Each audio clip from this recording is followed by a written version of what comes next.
Feminists are celebrating how 2014 was the year in which feminism was forced into the national conversation. Salon's Andy Zeisler lauds how 2014 was the year when feminism boiled over into the mainstream.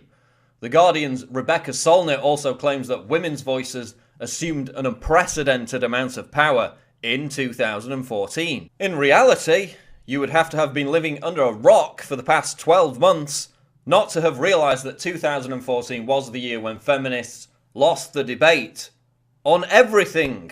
Literally every major cause taken up by the social justice warriors this year was a humiliating defeat. Unfortunately for feminists, when the world saw the true face of third wave feminism, it was soundly rejected. Radical feminists exposed themselves to the world for the funless, hateful, vindictive, bullying, authoritarian, social Marxists they really are. Even Time magazine suggested feminism as one of the words that should be banned in 2015 because of its tiresome overuse. What did feminism achieve in 2014? Well, ironically, it began with an overtly bossy campaign to ban the word bossy, which of course was never going to happen, but it did provide an insight into how radical fembots are trying to rearrange society in their image by policing language in the spirit of the party in George Orwell's 1984. Not exactly a popular blueprint to be following. Then we had Gamergate, accusations of sexism within video game culture. But far from exposing this supposed evil, Gamergate blew up in the feminazis' faces by in fact exposing them for engaging in vitriolic and underhanded tactics to target what has always been one of the most inclusive communities in the world. Feminists attempt to infiltrate the video games industry, the most popular media on the planet, and use it for their own program of insidious social re-education was blown wide open. Feminists made the fatal error of picking an argument with gamers and thinking they could win. The consequences were disastrous. The backlash from gamers cost Gawker, who had sided with the fembots, millions of dollars in lost ad revenue. And then there was Shirtstorm. While the world celebrated the astounding achievement of scientist Dr. Matt Taylor in helping to land a probe on a comet, feminists bitterly complained about his shirt, made for him by his female friend.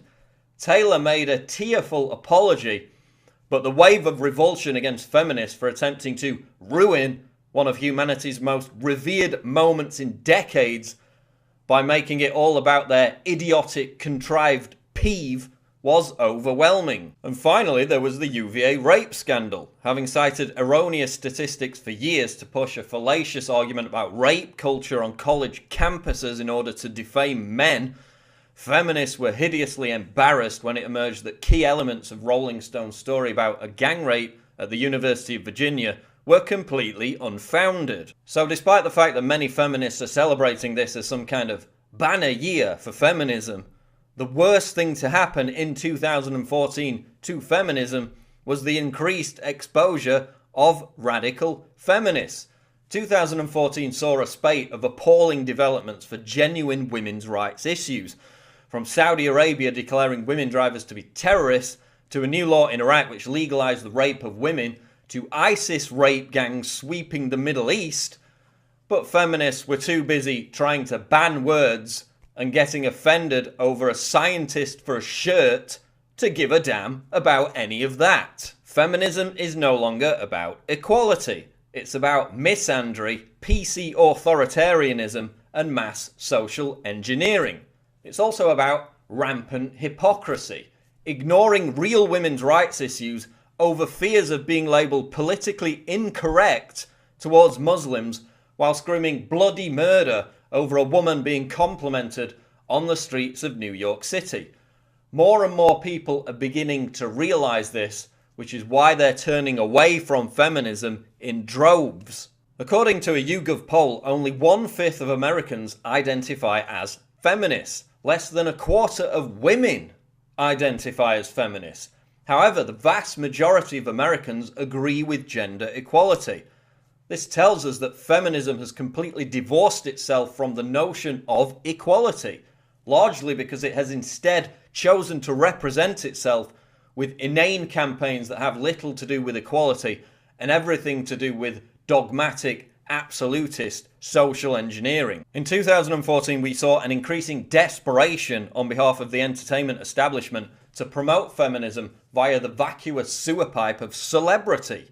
Again, illustrating how this is a top-down agenda and not a grassroots movement. But despite the fact that feminists were routed on every front in 2014, they're only going to double down on their insanity. This is not a movement guided by logic. So expect to see the rampaging blob of radical Tumblr feminism expanding in 2015 to incorporate all kinds of new bizarre pet causes which don't resonate with anyone but unhinged radicals, cultural Marxists, and victim wannabes. And that was how feminists lost the debate in 2014.